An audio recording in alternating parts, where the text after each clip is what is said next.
What is going on, everyone? Thank you for joining us this Thursday on Pardon the Disruption. I am your host, Matthew Potter, the self-proclaimed short sale king, hedge fund connection, co-founder of the family tree over at Real Brokerage. If I can help you out in any way, hit me up on Instagram at matthewpotter.com. Gonna go ahead and get into how we do things around here. This is Pardon the Disruption, where there are 6 total questions. Out of those, 5 are predetermined that our wonderful panel already knows and is clearly informed on and done some research. And they will get 45 seconds to answer. Then we will chop it up for 2 minutes, and the best argument will be awarded a point. The 6th question will come from our audience.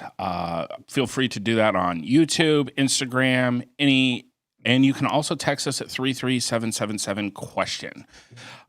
Real quick as well, I want to go ahead and give a shout out to our sponsor, Tony Javier with 10X TV. That is tvwithtony.com.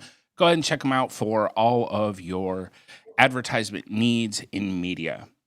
We're going to go ahead and get into introducing our panel this week. Our reigning champion coming to us from his lake house, RJ Bates. I'm getting used to going first by being the reigning champion. Last night, I was enjoying watching some older PTT highlights there where I let CJ know about Ja Morant before that happened. I let Steve Trang know that the Phoenix Suns were going to bomb out in the playoffs because of their trade for KD. I really enjoy all of the sports questions since I'm always right. It looks like we have a couple coming up today, so it should be a great episode. Looking forward to defending my championship. Awesome. We appreciate you starting right out of the gate talking some shit. We appreciate it. Next up, we have the mayor of York, Pennsylvania, Eric Brewer. Happy to be here. I'm actually going to plug RJ because he didn't have time for his 50 deals in 50 states in 50 days. Also, little less known about, Steve is doing 10 deals in 10 years. So make sure you tune into that. The good news is you haven't missed a deal yet. So just make sure that both of you get a chance to get some shine out of that. But happy to be here. Listen, I teach people how to do novations. I call it Wholesale 2.0. It's the new way of doing deals. Look me up at brewermethod.com, but I'm ready to rock today. We're all down with EPP. Thank you, Brewer. All right. Next up, coming to us from Richmond, Virginia, Chris CJ Jefferson. Introduce yourself, boss. Always a pleasure to be here. Every Thursday I look forward to seeing these beautiful faces right here. Always. Charge Up University, it's good to be back. Shout out to the U fam. Let's get into it today, man. Every Thursday at 2:45. Well, Chris joins us. Imagine if y'all started on time. Imagine. Oh, man. Thank you for joining us today, CJ, with the non-crispy internet. We appreciate it as always. Last, certainly not least, Steve Trang. Introduce yourself.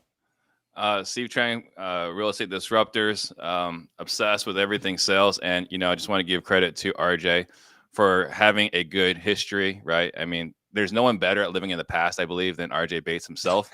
And there was a great line by someone I look up to, and I believe his expression was, I have to give you a career to destroy it. So, just loving my boy M out there. Thought that'd be an appropriate line right here. Looking forward to today. Awesome. All right, we're going to go ahead and get into it with question number 1. With Carmelo Anthony retiring after 19 years, how will your life look after you retire? Start us off, RJ. This is an interesting question because I am so in the middle of my career and I'm so passionate about all the different opportunities that we have in front of us. I don't think I've really ever thought about what my life would look like in retirement.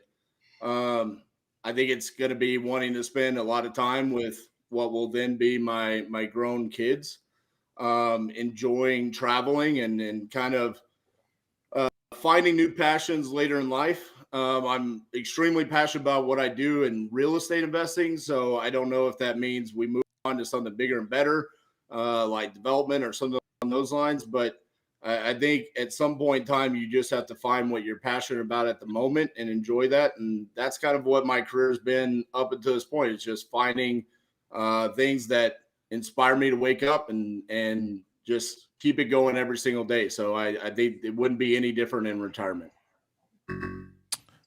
Awesome. We appreciate that, RJ. All right, next up, Brewer, what are you doing when you retire?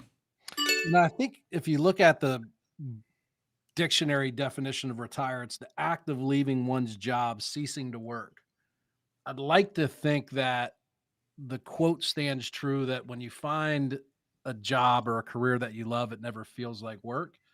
I think at least 50% of the time, that's what my career feels like. It has its ups, it has its downs, but the majority of the time, it doesn't feel like what I would describe as work. So I think what'll happen is I'll actually retire and continue to work. I'll be more selective about the things that I work on, but I generally don't see myself getting to a place to where I don't do something that generates a new relationship or some type of new source of quote unquote income.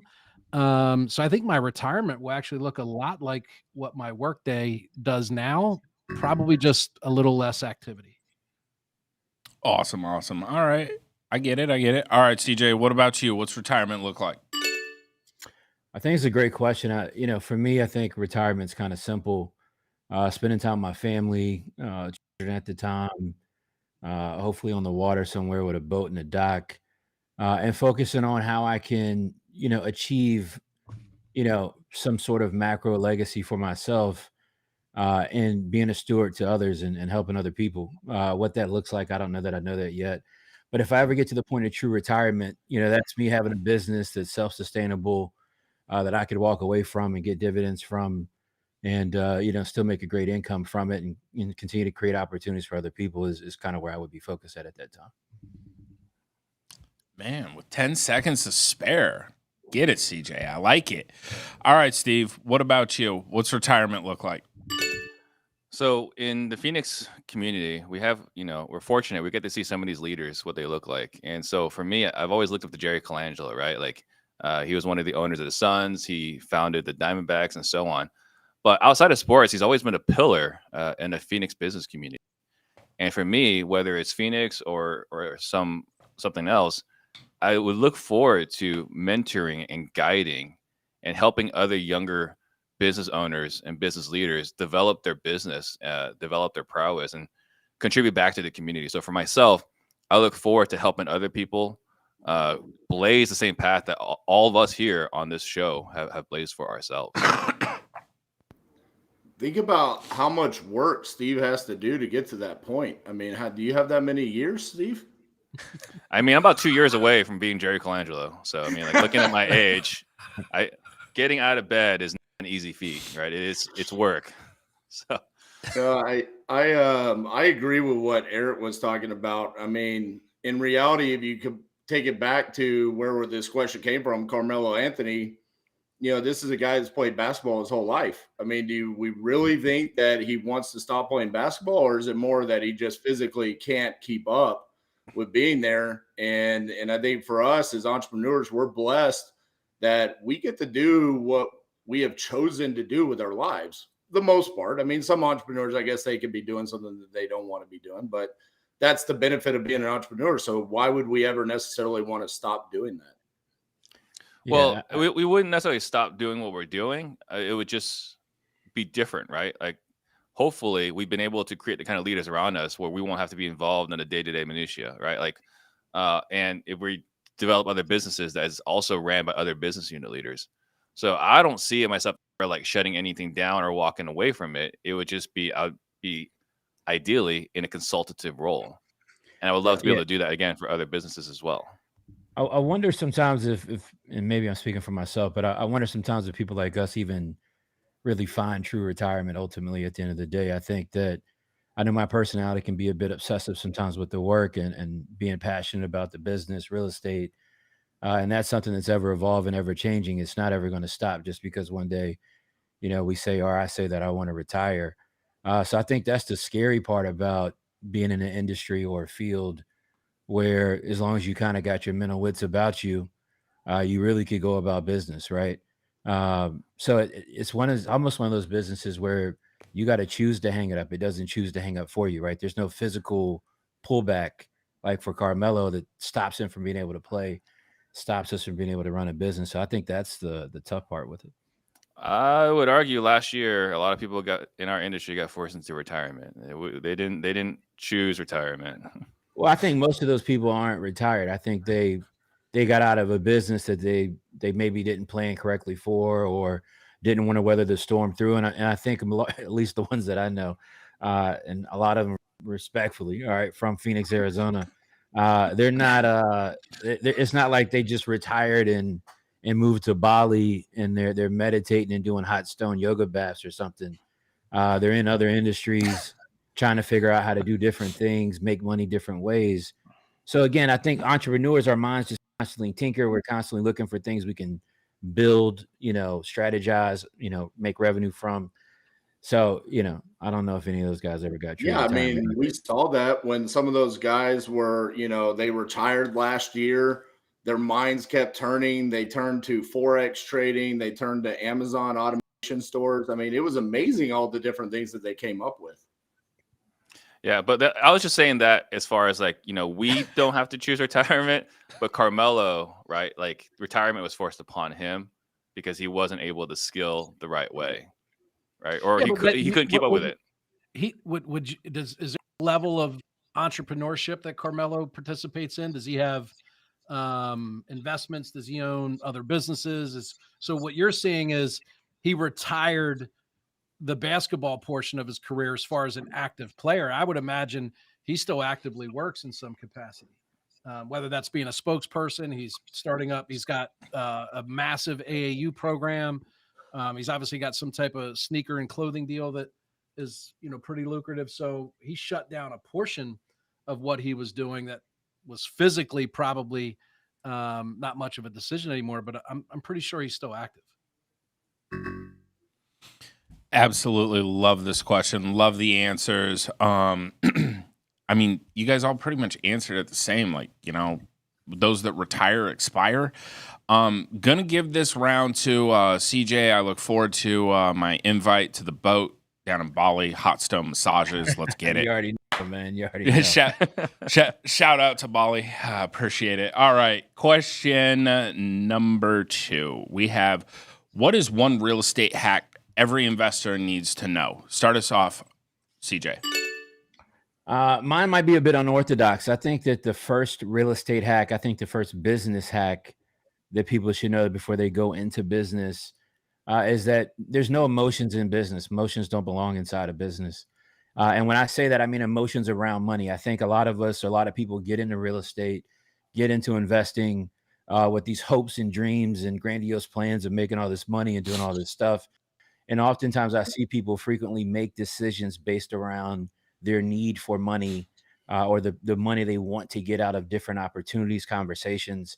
I would just say be authentic, be organic. I mean, I think that's really the hack. Don't make your decisions based on your emotions, make them based on logic. And I think you can get far, incredibly far in this business doing so. You're not wrong there, boss. All right. What about you, Steve? What's your hack? I think for me, this is kind of a time hack, a leadership hack. It works in multiple ways, but anytime someone asks you a question, like what should I do here? Just the same words every single time. Well, what do you think? Right? What do you think we should do? How do you think we should handle that? And when you do this, you don't have to be the answer person. They already have an idea on how to proceed, and you can save yourself a lot of time. You don't have to answer as many questions, and you can get a lot more results because there are a lot of people out there that have perspective that you don't already have, and they can bring that perspective to the table. They talk about this in multipliers, right? If you can leverage the intelligence of everyone around you, you could do a lot better than you trying to be the answer man. So what do you think will save you a lot of time, a lot of hassle? Also a great life hack for marriage as well. Just going to throw that one out there. Not for dinner. Nope, definitely not. All right, RJ, what about you? What's your life hack? Well, I think it's a real estate hack, so we're gonna go back to that. That'll work too. I'll allow it. Yeah, good thing our judge knows the question. I start everything with no. I think when you're talking to sellers, if you're coming across as if my answer is going to be no to buying your house, if you're a fix and flipper, if you're a landlord, you're always starting off with the answer is no to buying new deals.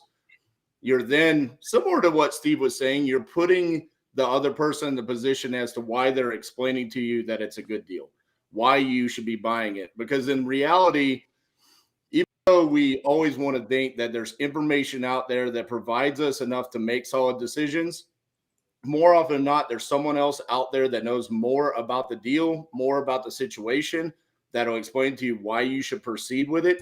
So I think if you're always starting with no and allowing those other people that know more about the situation to explain it to you as to why you should proceed, that allows you to succeed more. It's a great life hack, RJ. I appreciate that. Thanks for the correction. Yeah, details. All right, Brewer, what about you? What's your real estate hack? I would actually combine what I think are two popular hacks. Everybody has, their sort of niche or focus that they want to talk about, whether it's, buying a duplex with FHA money or finding someone with a 3% interest rate and buying a house subject to. And a lot of people talk about the value in relationships when you're getting started in real estate. If I could go back and do it all over again, the hack that I would use is I would find where most investors end up, right? If you look at their career, they work their way up from single family, then they do maybe a small multifamily deal, and then they either work up to like lending or doing bigger commercial, industrial multifamily deals. I would go straight to the most lucrative, highest priced tag asset class there that exists and work for a mentor. Or and not, because typically you want to learn on single family and work your way up. I think you go for the massive multifamily deals and work for somebody and learn. That would be my hack. Find the most lucrative asset class possible, do bigger deals that last a lifetime, and do them alongside of someone. I could have sworn that when Eric started talking there, this was going to turn straight into a Brewer Method commercial. I could have sworn that's what was going to happen. Not at all.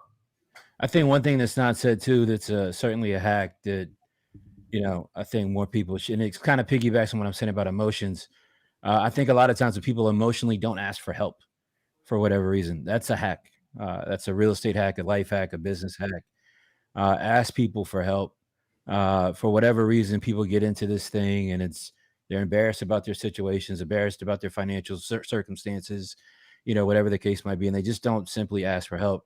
I know that I've helped tons of people that have asked. I know that RJ has helped tons of people that have asked. Steve has, Potter has, Brewer has. You'd be shocked how far you could just simply get asking somebody for some help. Yeah, the one thing we see a lot of the people that are super successful, and you wouldn't think it, right? If you listen to some of the general perception, but the most successful people I know are also some of the humblest, right? The humility to ask for help. It takes a lot to swallow your ego and get help from someone else. And if you can't do it, then you've intentionally set a lid and cap for your own career and success.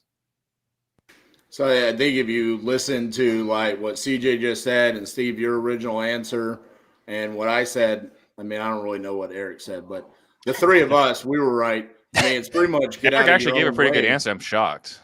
But it's pretty much get out of your own way and allow other people to support you along your journey. I think that's like the number one hack. And I think you see that time and again with people that are kind of spinning their wheels and struggling. It's more because they're trying to do everything. They're trying to be the person that knows all of the answers. And it's like, at the end of the day, you're the reason why you're not succeeding. That was the first few years of my business, truthfully, right? It was that I wasn't coachable. I didn't need help, right? And that's the reason why I had such a slow start in my career.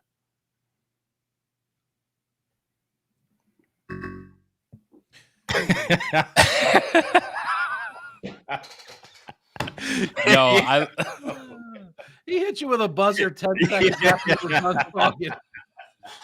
Just in case you thought about adding something. No. Yeah, that was hilarious, man. That was hilarious. All right. We like to have a little fun around here. What can I say? All right. I got to say on this round, I'm going to buck the trend a little bit on what's going on in the chat over there. Going to give this one to Brewer. The two-part, it was a great answer. CJ, I do love you coming in with the point of, and want to give you a shout out on this of, hey, asking for help. You'll go so much further, so much faster. All right. Real quick, let me go ahead and see what we got going on here. Question number 3. With the news coming out about Bill Gates, when someone in your space is doing something unethical, how do you go about it? Start us off, Brewer. In our space, not in our employ, like in our space. Is that what we're saying here? Well, that's what the question is that I read. Also, your sphere of influence, probably. Who's or to your say circle. that actually lines up with the intended question? You don't have exactly the best history when it comes to I'm giving you an opportunity to clarify here. I mean, I don't know, man. I think it's, if it's in our space, at the end of the day, I try and keep my head down and focus on what I'm responsible for, what my people are responsible for. And if it's happening outside of my organization, snitches get stitches. The last thing I want is to take any of my time and energy and focus on what somebody else is doing. All it's going to do is take away from the energy and focus that I should have on leading my people and achieving the things that we said we were going to get done that day, that week, and that month. When something like happens inside of your organization, you got to eliminate it immediately. But outside of what's going on in my team, I could care less. All right. Next up, CJ, what about you? Yeah, I don't know that it's my job to, be the industry police. I think that lack of ethics is rampant in a business like real estate. At the end of the day, I mean, there's just so many variables that there's so many lines that somebody can tiptoe between being ethical and being unethical. So I don't know that it's my responsibility to police that, at least publicly. But I do know that when it comes to my student base, my community, I'm often having conversations with them, not necessarily about specific individuals, but just about different things that people may be teaching, different things that people may be saying or doing that are tiptoeing that line, that are borderline or are full blown unethical. And so I do think there's a responsibility there as an influencer, as a leader with the community to do that. But look, I'm not looking to go live or make a bunch of videos online about other people and what they've got going on, because often what I've realized as well is you don't always have all sides of the story.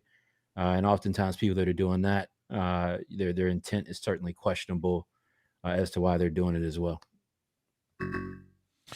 Awesome. All right, Steve, what about you? What are you doing with the unethical people?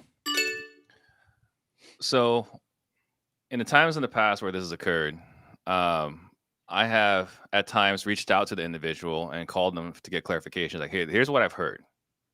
Can you just share with me your side of the story? And depending how it went, unfortunately, it usually was accurate.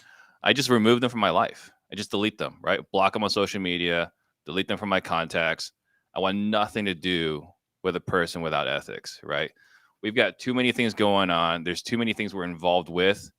We can't have this negative energy hold us back or drag us in any way whatsoever. So for me, if you're doing anything unethical, you just remove from my life, because there's no place for it in my life. Don't do the blackmail thing. It's a fascinating perspective as well, but we don't do that. Fair enough. All right, RJ, what about you? What are you doing with the unethical individuals?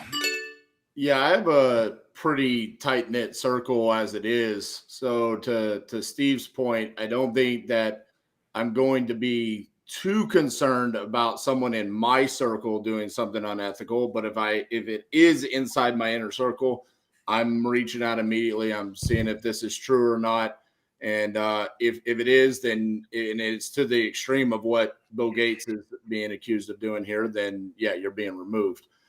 Inside of the industry, if it's someone that maybe I had on my podcast or someone that I've known or done deals with, for the most part, I'm probably just going to stay silent and keep my head down and continue down my path. Why do I need to reach out and make some public statement or something like that? I don't think it's necessary, or to dogpile on somebody for doing something wrong. I think there's more than enough people out there that will take care of that, and I don't need to be a part of it. I need to be focused on what I'm doing. Yeah, to what Steve said, I know when I hear things about people that I do know personally, which does tend to happen. My first instance is to try to give that person some grace. Give them a call, have a conversation with them about it. Hear what they have to say. Business is weird in the sense that it doesn't matter how many business classes you take, or if you got your MBA or whatever. You're not going to know everything about how to run a business in all facets. And I think people do a lot of times early in their business career sometimes make mistakes or tiptoe those lines before they know. But it does go back to what I said in the last question about emotionally reacting around money as well. Oftentimes when people are acting unethical or doing unethical things, it's based around an emotional attachment to a need for money that causes them to do these things. So sometimes things do warrant a conversation, but I agree with Steve. They're never in my life again after that, for sure. CJ, I was hoping CJ was going to fly out and put his hand on the shoulder, but we weren't going to get that again. Yeah, well, I've actually heard that the first thing that CJ does is when he knows someone did something unethical and it's going to negatively impact their business, he offers them affordable housing. Well, I mean, look, if they're doing something bad in their business, they might need it at that point, for sure. Exactly. Come down to the Richmond, VA, baby. I think that's more of a York, PA vibe. It is very affordable here. People love it. Hey, Aaron, did you know RJ tried to sell me a house for $5,000 and I passed? Did you know it was the first capital of the United States? I did. I think as many people know that as watch the hockey playoffs on Tuesday night. 4, and 2 of them are on this call.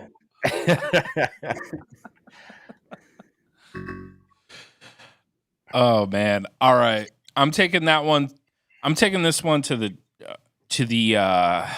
chat. The main reason why is I have some. I don't know. I got a conflict here, so I'm taking it to the chat. CJ's being awarded the point. It's not because of my lack of ethics. Thank you, Steve. I was just confused. I was just concerned. That's all. Anyways, I'm going to toss it over to Steve so that he can go ahead and give you this important announcement. Wow. All right. So today's show is sponsored by 10X TV or TVWithTony.com. Do you want to get inbound leads calling you and get celebrity status in your market? Look no further than Tony Javier's 10X TV. Tony has been doing TV commercials to find consistent, motivated sellers for over a decade. It is one of the things that's allowed him to do over 1,000 flips. He will use his proven TV commercial formula to get high-quality leads calling you and even set it up for you. So get in front of 10 times more people, 10 times faster, 10 times cheaper, with 10 times more credibility than any other marketing channel. Surprisingly, TV has little to no competition and can get you a steady flow of motivated seller leads. If you want to see why over 100 real estate investors use Tony to run their TV commercials, go to TVWithTony.com to see if there's a spot available in your market. Again, go to TVWithTony.com. And if you didn't ever catch it, the Real Estate Disruptors episode, Tony does go really deep into how that whole process works. Go check that out if you are curious. Awesome. Thank you, Steve. All right, next up, excited about this question. I think we should get some good banter on it. Should I take on a partner that does something that I don't like to do or I have been unsuccessful at? For example, a wholesaler adding a construction partner for fix and flip. Go ahead and start us off, CJ. Yeah, I had a couple partners early on in business. The first 2 failed miserably. The third one was incredibly successful. When I reflect back on the 2 that failed miserably and compare, the first 2 I had, we did things very similarly. We had similar skill sets. We had similar ways that we were trying to, take on tasks inside the business. And it just led to bumping heads. It led to us stepping on each other's toes. It ultimately started leading to differences in perspectives as well. And I think ultimately people who try to partner with people that seek other people that do or have the exact same skill set as them. For some reason, it's like they almost, and I'm saying this about myself early, like had an insecurity around decision making in the things that they are good at. I think partner with somebody that has opposite superpowers than you or different superpowers than you that can be combined in an effort to grow and scale and move the business forward and cover all bases is 110% the way to go. Awesome. Love that answer, CJ. All right, Steve, what about you? I'm going to copy RJ's answer. I'm going to start with no, right? I mean, just generally speaking, there's very, very few people that will actually have a successful partnership. Most partnerships end poorly, right? So I would say that the quick answer is no. You should hire out the areas you're not good at, right? That's my short answer. Long answer, if you're going to do it, you got to get divorce on paper before you even start. You have to have really clear expectations and accountability. Who's responsible for what? How do we hold you accountable if you fail to meet what you said you were going to do? One thing we talked about is having 70-30 partnerships, where the person in 70 is the one that's doing all the work, and 30% is more of the consultant role or the supporter role, right? There's a few different ways to look at this, but my short answer is hell no.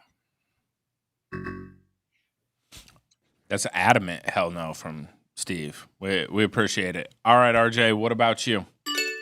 I completely agree with Steve. Absolutely not.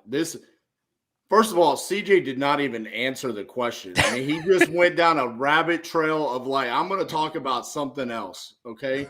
It says you take on a partner on something that you don't like to do or you're unsuccessful at. So let me get this straight. I'm going to go to this person. I'm going to say, hey, I really suck at flipping houses. Do you want to be my business partner?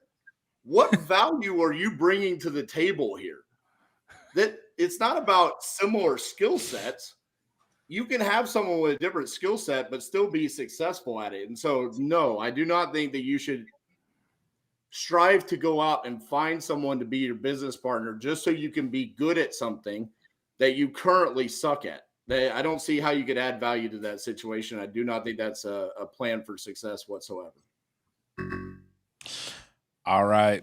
Next up, Brewer, who are you adding? I would say for shock value, the answer could be yes. But if you have to ask this question, it should certainly be no. The only people that really thrive in partnerships have a track record of at least 2 to 12 of those failing miserably.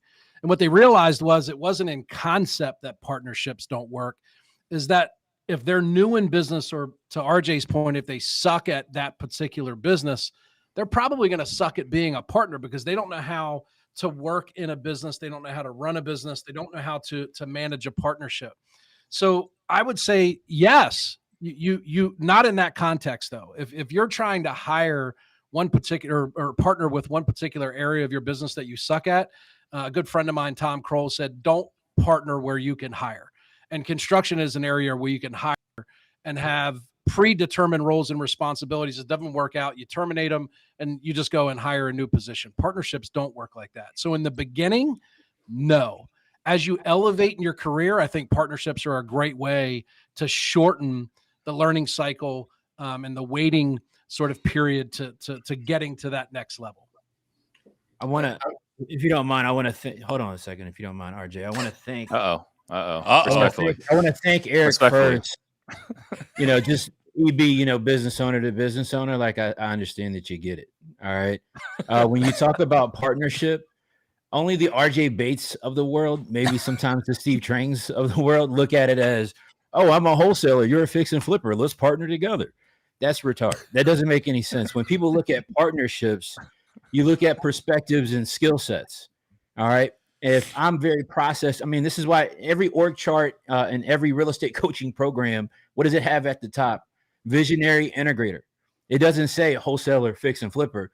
It's about skill sets, perspectives, and how you can manage those skill sets and implement them into a business partnership for success. It's just not, I don't think it's always a blanket. No, I don't have a partner anymore. I haven't for over 10 years. I don't want to have a business partner again. Potter, I did see you kind of take a step back when Steve had that abundant or that very firm no. Just know that it's love over here at Charged Up. Holla at me if you need to. You know the vibes.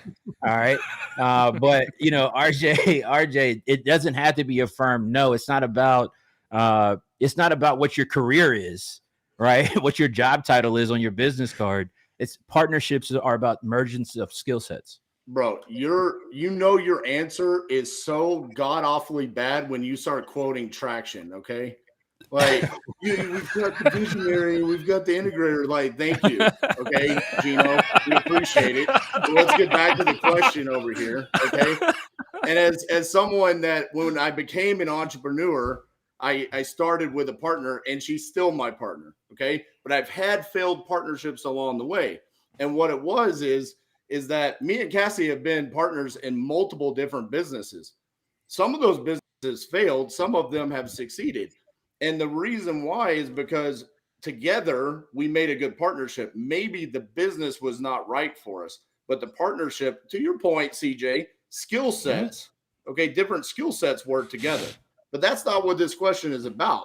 This is saying, hey, if you're unsuccessful at doing a business, should you go find a partner to be the person that brings the success? Would you not say that there's things that you're probably more unsuccessful at when you attempt to do it than Cassie is, and vice versa? Absolutely. But that's not the question. The question is if me and Cassie were not good general contractors, should we now go find another partner to be our partner in our general contracting business? Well, I think that could make sense, RJ, in the context of the question, like a project, right? Like it could make sense to partner up with a general contractor for a particular project. People do this all the time in business. Chris shows up leading at 2:35, and then he reads the questions as Matt's doing the intro, right? It's like cut him a little bit of slack, right? He's not reading the questions. He's not informed. Most authentic answers on here every freaking week, man. Ask the chat. Where's Leon? Can we get Leon back? RJ jumps up here and what everybody say no. He's up here. You know what RJ sounded like earlier when they were talking about Ja Morant's apology from ChatGPT? That was RJ earlier. I mean, he literally said no, but is the only person that has a partner.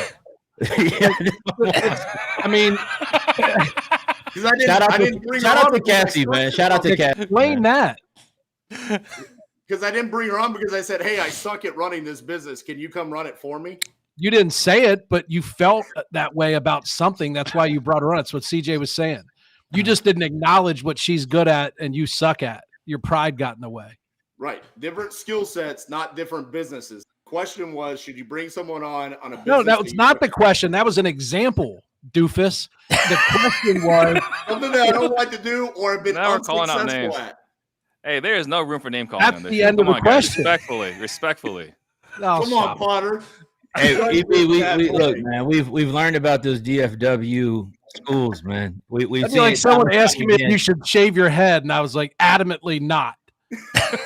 And here I am, like with a baldy. RJ's like, no, you're right, Steve. No way, Cassie. You go on Alaska for me. You can't say no and just be like hypocritical. In the context of the question. So I support your partnership. Your answer just should have been a conditional yes. I can't wait for Potter to judge this. Come on. Lay down, Potter. Go to the audience. Bro, like, all right. First off, what was the question? Go ahead.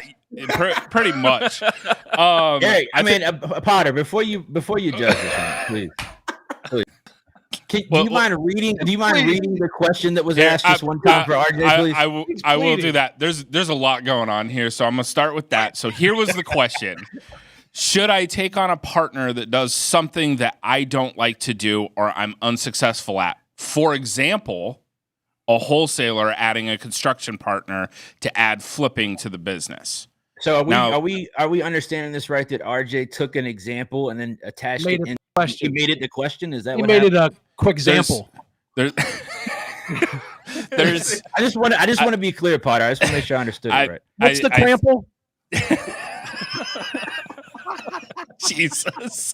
I think there's a lot that's been mixed. One of the other things, like, dude, I don't know. I may call an audible on this. Like, Dude, my wife's in the chat saying that's how her and I partnered up, and we each had unique skill sets, and then I used unethical tactics and tricked her into marriage and more kids. So I don't know. She might be right on that one. Leon over here, I don't know. We may give it there. This is the thing I'm going to say. Number one, I told you guys at the beginning of this that I was really excited for this question because I knew that you guys would not disappoint. I think everybody has a good argument on this. I really honestly do. I'm gonna shit. I don't know. Here, I don't even know if the chat got it right because the chat shows RJ and CJ. Bro, you know, Potter, just trust your instincts, bro. You're in charge of this for a reason. dude. I'm Don't in charge look of at this the pirate chat. shit, bro. Don't worry Like, about this- what anybody says. You do Look you. at the guy bro. go for the close. Look at the guy go for the close. I love how Brewer just like gave me, you know, the emotional support I need here. Okay, let me bring in the NBA here. So let me bring in some NBA topics so I get the point here. Hang on a second. Oh, Well, no. God. Well, we got hockey next, so you know we're all going to be very informed on that. Signing out. All right. So this is the thing. I'm gonna just go ahead and throw this one caution to the wind. I'm taking a page when I don't know what the answer is. I just go to my wife and she says it's between CJ and RJ. So you guys both get a point that round. That's how we're gonna do it. She said Whoops. CJ and Eric. Did CJ she? and Eric. Oh, CJ and Eric. My bad. CJ and Thank Eric. you. Appreciate you. Hey, Shout out Mrs. Potter. that's Shout out right. to Miss Potter, man. Shout out to Miss Potter. RJ, man. get back Yeah. over here. What is happening? What the All hell? right. CJ didn't even give a real answer. Do a All right. wellness check on Cassie. He just threw something across the room. All right, here we go. Question number 5. With the Florida Panthers reaching the Stanley Cup as an 8th seed, how do you finish a year strong despite having a slow start? Start us off on this one. We'll go with Eric. I'm going to pass. I do not answer hockey questions. I don't want this to show up on any of my content. I don't want to ever be lumped into that category. So, yeah, I'm a solid pass. I don't do hockey, bro.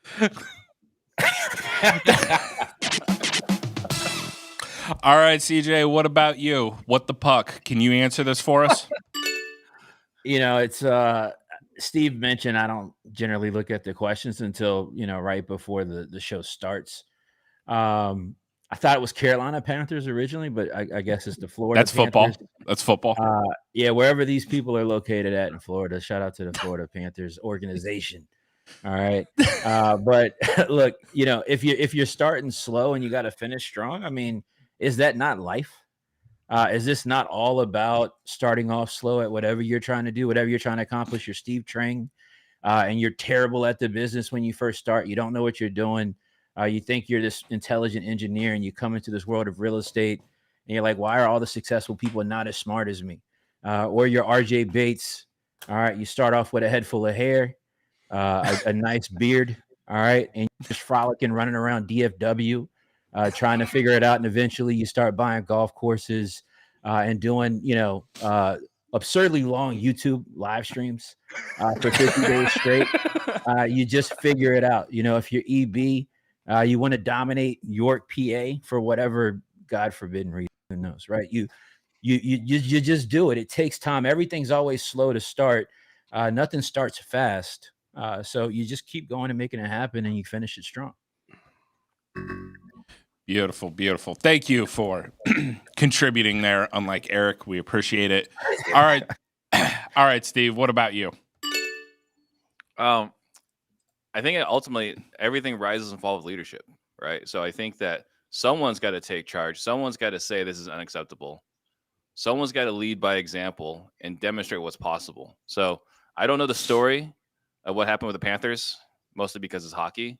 But, you know, what you do is you have a conversation with your team and you get everyone aligned. You figure out why they're there, right? Why are they showing up to your office every day?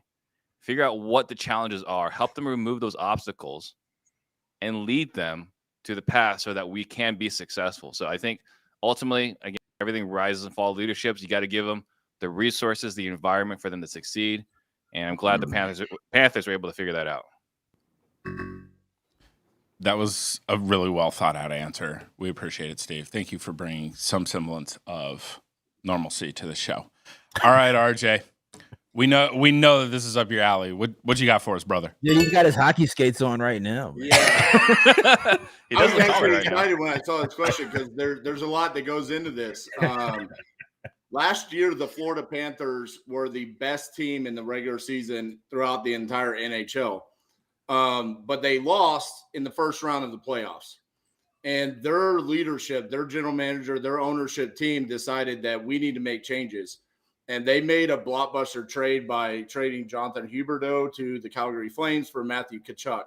And that kind of was a huge move in the NHL. And early on in the season, I think you have to give credit to both their coach, Paul Maurice, and their general manager for not making changes because they were one of the worst teams early on in the season. And I think you saw the chemistry come about. You saw the players, the leaders, Tkachuk, and their goalie, Bobrovsky, really step up. And what they've done is pretty unprecedented. Jokes aside, I mean, this is like going back to when the Golden State Warriors beat the Dallas Mavericks in the first round of the playoffs. Yet they've made it all the way to the championship game. It's unheard of for an 8 seed to do that. And I think it's a shout out to the leadership, their coach, the general manager, but also the players, like not giving up on the season and digging down into the trenches to make it. And I think as businesses, we could do the same thing. As owners, we have to have faith in the people that we brought in, allow them to develop that chemistry as a team together, and then eventually hold them accountable to get the results that are desired. So I think that's awesome that RJ just kind of said exactly my answer, but in way more words, kind of like could be his best answer ever, but the least interesting somehow. It was like if you could loop like just the letters NHL somehow into every question, I think you would get a different level of participation from that was a great answer on a horrible topic. It's like if a tree fell in a forest and nobody heard it was a person. Yeah, I thought it was RJ's best answer. Really solid. I mean, I know he was. Yeah, I know he's been studying old PTD episodes. I think he'd even agree that this was his best answer ever since we've been doing this. It kind of felt like, like in kindergarten when the teacher hands the paper out and it's got like that mini quiz, on the test, and there's that one where it's like, hey, write your own question. Right. And so you just write your own question. It's like, it's the free point. It's the free point question. RJ just named, I think, 8 people, if I'm not mistaken. Shout out to the goalie from the Florida Warriors, Bubin-Chavsky. Yeah. I mean, by the way, what a big free agent I heard of. What a big free agent people. Nobody's heard of these people. You can name the best team and the best player in tennis. You can name it in golf. They can even name it in swimming. Yeah, and swimming, but we don't. I mean, swimming. So you've never heard of Connor McDavid. Let's go back to swimming here. Look, I'm glad that CJ brought up swimming, right? Because for me, as he was explaining his answer, I just went back to Dory and just keep swimming. That's what I heard Chris's answer was. Is just keep swimming. Just keep swimming, man. Just keep skating, bro. Just keep skating, bro. RJ, I'm winning this week. Just keep skating, bro. I want everyone to know, with as much shit as CJ's taught this week, he misspelled his own name when he came in and signed on. What I'm looking at is a misspelled Jefferson. And this guy ended up winning. Hey, guess what? I forgot to put the third on there, baby. Let me log out and come back in and put the third at the end of it, man. See you next week. If you're logging back in, it'll be Wednesday at midnight. Oh. Wow. Certainly did not disappoint. Took us a little while to warm up today, but clearly we've hit our stride. I think everybody on the panel can agree that RJ took the point on that. I mean, he named more hockey players than any of us combined could probably come up with. I think the most famous hockey player I know is Happy Gilmore, so that's about where we're at with Keith it. Tkachuk. I keep thinking it's Keith Tkachuk, but it's not. I don't. Dad. There we go. All right. See, it's the age gap between Steve and RJ. Yeah. All right. Question number 6 comes from our audience, and I'm excited for this one. It's a great question. If you wanted to be as successful as Potter, how would you need to adjust your life? Start us off, RJ. I mean, the real 6th question is if you had to choose between wrestling an orangutan with a sword once a year or a chicken once a day to get in your car, what would you choose? And it's clearly an orangutan. That's what you would do. Because clearly we cannot have a question about how successful Potter is. I mean, the best thing Potter's ever done in his life is be a below average host of a real estate debate podcast. Okay, this is the best. This is his moment right here. Am I muted? I think I just got muted. Am I muted? That's a business partner with a different skill set, it sounds like. Oh my God, he's still going. Absolutely fake news. No points will be awarded for that. That was terrible. And RJ, like, correct me if I'm wrong. Did you not send in the chat to everybody that you looked at those old episodes when you were brushing up on PTD rules and things, and you said, "Thank God that you are the host and not Steve"? Yeah, I did. Oh. It's better than Steve Trang doesn't say a whole lot, though. Hey, look, I was just an excellent judge of my own answers.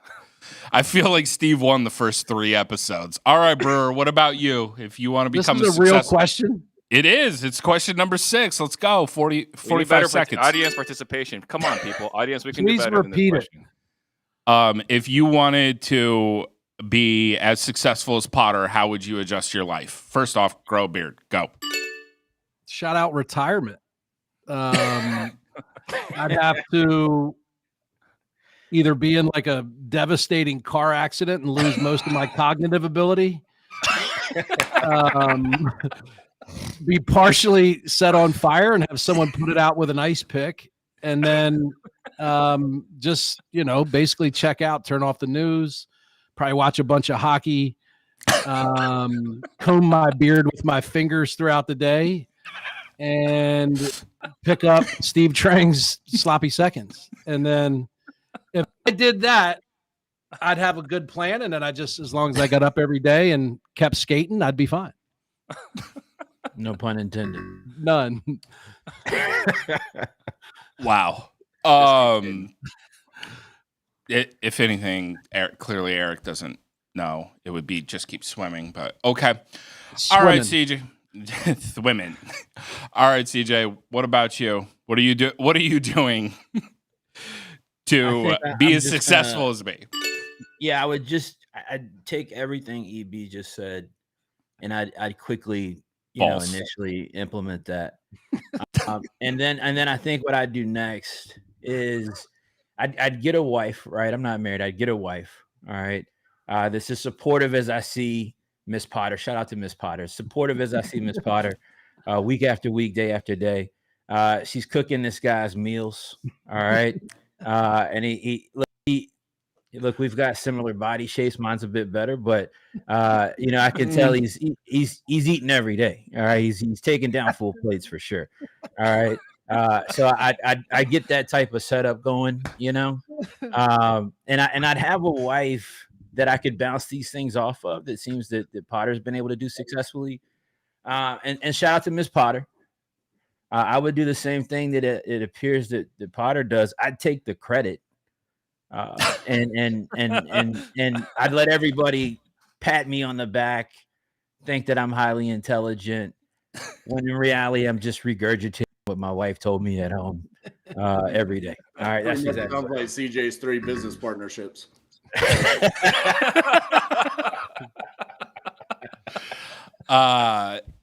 I love that you touch on that, CJ. Shout out to my lovely wife Nicole, who's making a peach cobbler cheesecake tonight that nobody will be getting any of because you guys are all just terrible, terrible people. Steve, what about you? So I've had the good fortune to work with Matthew for many, many years now. And I would say that Matthew's biggest asset is one that I am completely lacking, and it's focus. Right? Like, how many people do we know proclaim to still do short sales? The guy's been riding this train since 2009, right? 7. He is like, this is the hedgehog concept for short sales. So I would say focus. The guy is incredibly focused. He's figured out what he's good at, and he just does that day in, day out. Doesn't add a ton of variety. I'll say, hey, Matt, what do you think about this? It's like, I don't know. And then I would go do it anyway. Hey, Matt, I'm thinking about doing this. Like, I don't know about that. And then I would go do it anyway, right? So I would say for Matthew, from what I've seen and witnessed, I would say his focus and then making a good business decision and marrying Nicole, because she clearly keeps him out of trouble. So going back about a month ago when I talked about the hedgehog concept, Steve just now admitted that I am clearly right. So no, it was dumb when you said it. It made sense now, but it was dumb when you explained it. For that. But we don't really have anything to debate here because Steve's going to get the point because he was the only one nice. I have a question. If your toilet was alive, would you prefer it to love your shit or despise you for it? Think about that for a second. What do you want?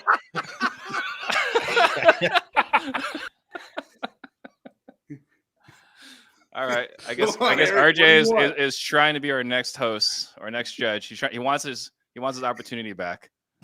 He's getting that episode. He's getting one on June 6th. I'm gonna be with my wife actually on our anniversary trip, so RJ can host.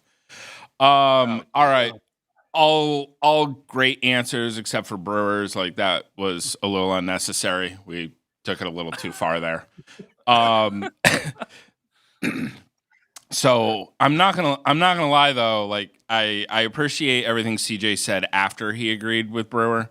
But we're gonna go ahead and give that round to Steve. Clearly, he knows. Like, he's got a little bit of insider information on me over here. So way to finish strong, Steve. We appreciate it. That being said, returning to the winner's circle, we have Chris, CJ, Jefferson. Appreciate you bringing good answers this week compared to the last couple of weeks prior to that. Real quick, I appreciate you guys dealing with me today, man. I had to I had to take some time to boot my internet up so I could show up professionally, so I can make sure I answered all questions clearly. I'll be honest though, real quick, if you don't mind, Potter, before you close, on that last question when Steve, when he went with the W-2 answer, with Matthew. I think me and EB kind of already felt the vibes a little bit about what was going on there. So shout out to Steve as well. All right. Wow. Shout out to people that still use the term boot up my internet. It's Throwback Thursday all of a sudden. That's on fleek, that booting up stuff. No, I'm just waiting to get a shed like RJ, so that the internet can match my surroundings. And then you can still hear the modem when Chris dials. T111's expensive. I wouldn't knock that stuff. That arm and a leg for that paneling right now. Well, I think he's I think he's doing like the deadliest catch where they catch like that wild Alaskan salmon, and they go sell it for high pricing, man. So I think it's working out for him. He's probably got a good business. He probably got a good business partner for that. Shout out to Cassie, man. Shout out to Cassie. Yeah. Oh man. All right. I want to thank everybody for tuning in this week. Extra special thanks to my wife for putting that in the chat and making it question 6.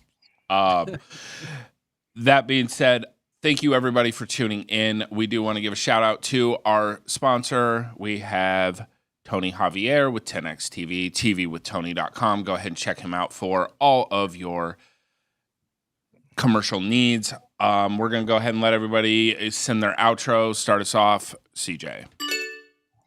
Shout out to Tony Javier and 10X TV. Shout out to all my fellow panelists. Most especially, shout out to RJ Bates. It's great to have the most victories on the show since we started this thing. And I look at the questions the least. All right. Shout out to my guy Potter. Shout out to Mrs. Potter as well. Always a pleasure on Thursdays. Charge Up University. Much love. Beautiful, beautiful. All right. Next up, Steve. Go ahead and say bye to the people. Fun show again, as always. I kind of feel bad sometimes for RJ. You know, it seems like people pick on him for no reason whatsoever, but it is still incredibly fun to do so. Just keep skating. We launched our sales community last week. If you guys haven't checked it out, go to salesdisruptors.com. We have everything we've ever recorded inside our community. So if you want to be hanging around with other sales assassins, I highly recommend you guys go there. Check it out right now. Awesome. Thank you, Steve. We appreciate it. I appreciate the love on the last question. First 5, not so much. RJ, started it. Go ahead and say bye to the people. Yeah, you know, anytime CJ wins, it always just makes me question where we are in humanity, really. It's amazing that people repeatedly get points just repeating something that I said like 3 weeks prior, and Potter was like, good try, RJ. We're going to give that point to CJ. No, fun episode. Again, you know, hope you guys, you know, paid attention to my answers today. They'll come back in about a month here as the correct ones. So come check us out on my YouTube channel, RJ Bates III, 50 deals, 50 states, 50 days. Today's day 20. So appreciate you guys. Awesome. Thank you, RJ. And we look forward to you having the correct answers for shows in June, July. Awesome. Eric, go ahead and say bye to the people. Signing off from York, Pennsylvania, the first capital of the United States. Look it up. Excited to follow Steve in his journey. One deal a year for the next 113 years. Excited to see CJ got put the U in USB this week and got his internet working. And, you know, RJ clearly, I mean, honestly got robbed today. He had the best answers to the examples I've ever heard. Now, if he could move that over to the questions, I think he'll get more votes. But, I mean, my man absolutely slayed the examples today. So it's really hard, actually. Go home and try to answer an example. It's like, it's hard. It's not even really a question. How do you do that? So anyway, I'm excited to be here and look forward to being back next week. Eric, do you want your toilet to love you or not? I'm big on relationships, so I'd have to go with love me. Maybe there could be a partnership there down the road. I don't know. Those are called relationships right there. Oh!